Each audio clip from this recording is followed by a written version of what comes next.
education in a diverse setting, because they just kind of like really underscored this fundamental belief that when we're giving, we being Black people, when we're given the same tools as everybody, and when we see people on equal footing, you know, it's no doubt about it, we will succeed, because we continue to succeed even with less, right? So, you know, that's just how things are. So we got to continue to push for ways that people that can come after me and Rodney, you know, they can have those opportunities. So, you know, part of those opportunities, man, is about this word equity. And I want you to take a moment, you know, so he was speaking about, we both ended up going to grad school together, and we ended up landing at University of Chicago, very distinguished university, you know, top in the world. And, you know, that experience unfolded a lot of other truths as well, you know. So, you know, why don't you kind of, Rodney, why don't you tell us a little bit about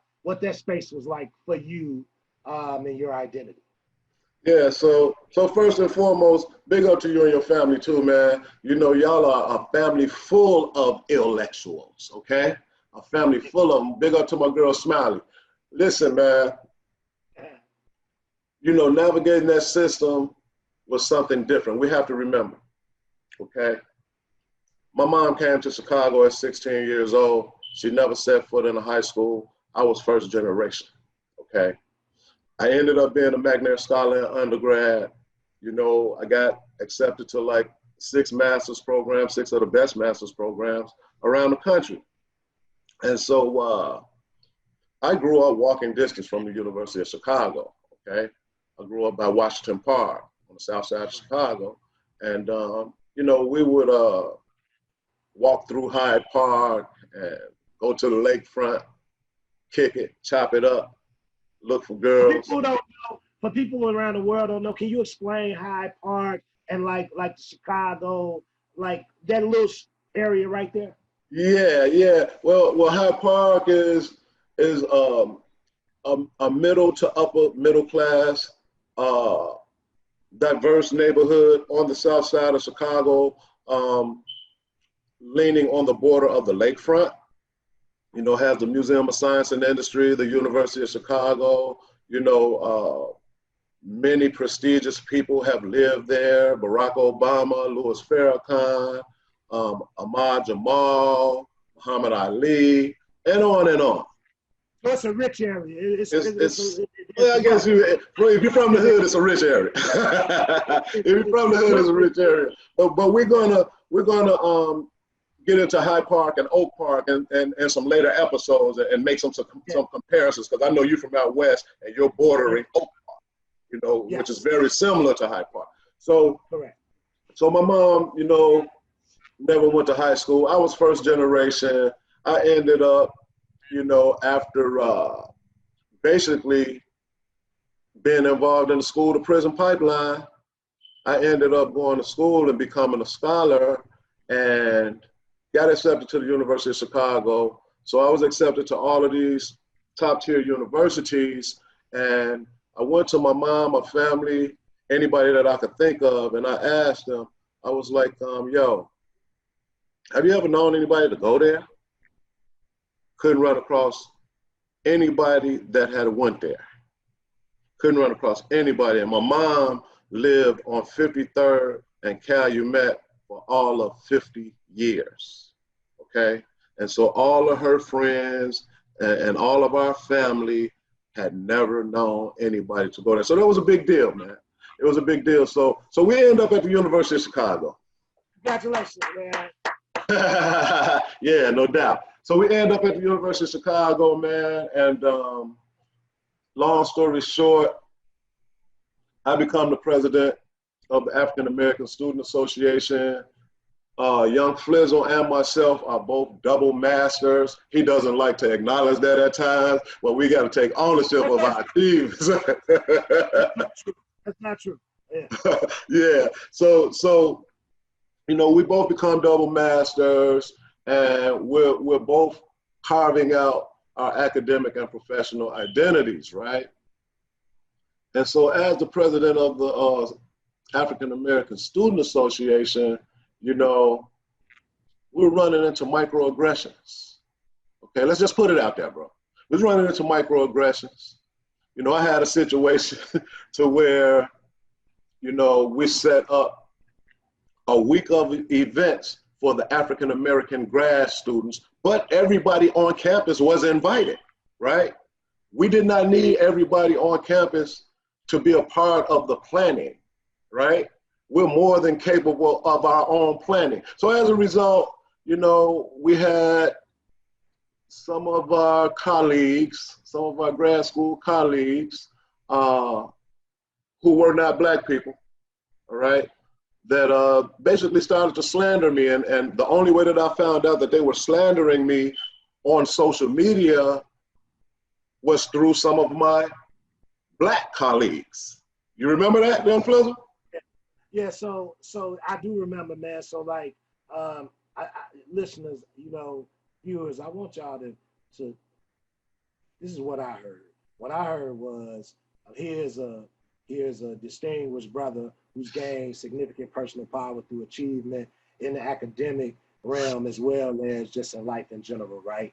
He's now in this really privileged white space, and he, part of his identity, if you heard him, was leadership, right? So this is going to be something that I want us to, when we create this reimagining of equality and racial justice and things, understand this person was in leadership. Rodney was in leadership, and he was in leadership in a predominantly white privileged space. And as a result, you know, tensions did occur. I was right there. I myself was also a student recruiter, which allowed me to be a gatekeeper of sorts, and it was a leadership position. And I experienced a lot of the same microaggressions and tension. So what we basically would do was we would debrief with each other and share our experiences, because oftentimes what happens is we'll go through something, and I know through my own personal experience, either I blame myself, kind of like, hey man, you know, you woke up on the wrong side of the bed or something.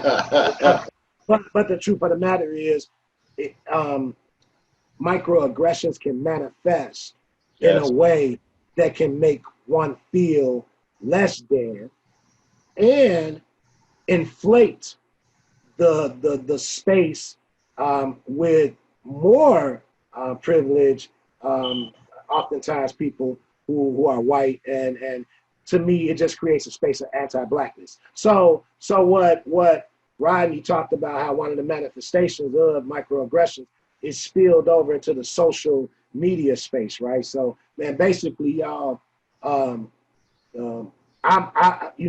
have Facebook. I'm not gonna speak to what he got and what he don't got. Right? You ain't heard it. I got Facebook. So on Facebook, I don't have Facebook. there's a a student page, University of Chicago, where we network, share resources, or whatever, right?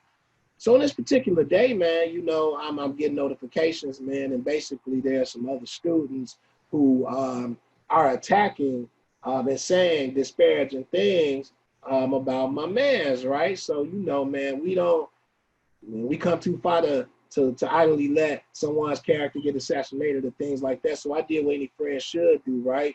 One, I informed him, and two, you know what I'm saying? I was like, hey, hold up a minute. This person ain't here to defend themselves, then that's unjust. We're setting the stage for some injustice to happen. So that ended up spilling on, man, into this forum we had where community-wide forum. The whole grad school was there. the whole grad school was there, and it cut at the intersection of race, power, privilege, and oppression, right? Yeah. So there was some white individuals, some white students who felt very uncomfortable in that space, right? Even in all of their privilege, right? They still felt really uncomfortable, and it led to like a standoff. And a white student was kind of attacking and saying something to the effect that she made a request to try to speak with him, and he didn't get back, soon enough, as if that allows, because that didn't happen, that gives you this forum to just start talking about somebody. That's not how it goes. So we have to start calling that stuff out, right? Yeah. So, that was a little bit of what went on, man. Yeah. So I just want to say that just for the sake of clarity, that you know, my leadership prowess existed before I entered that space, right? Because, you know, the assumption can be made that they developed me as a leader. That's not true, right? I was already, you know, an executive director of a youth program, you know, that was very fruitful and very valuable to the neighborhood. But let me tell a little story about the elders, though, before we get a little bit deeper into that. Did you know that the elders didn't want me to go to the University of Chicago?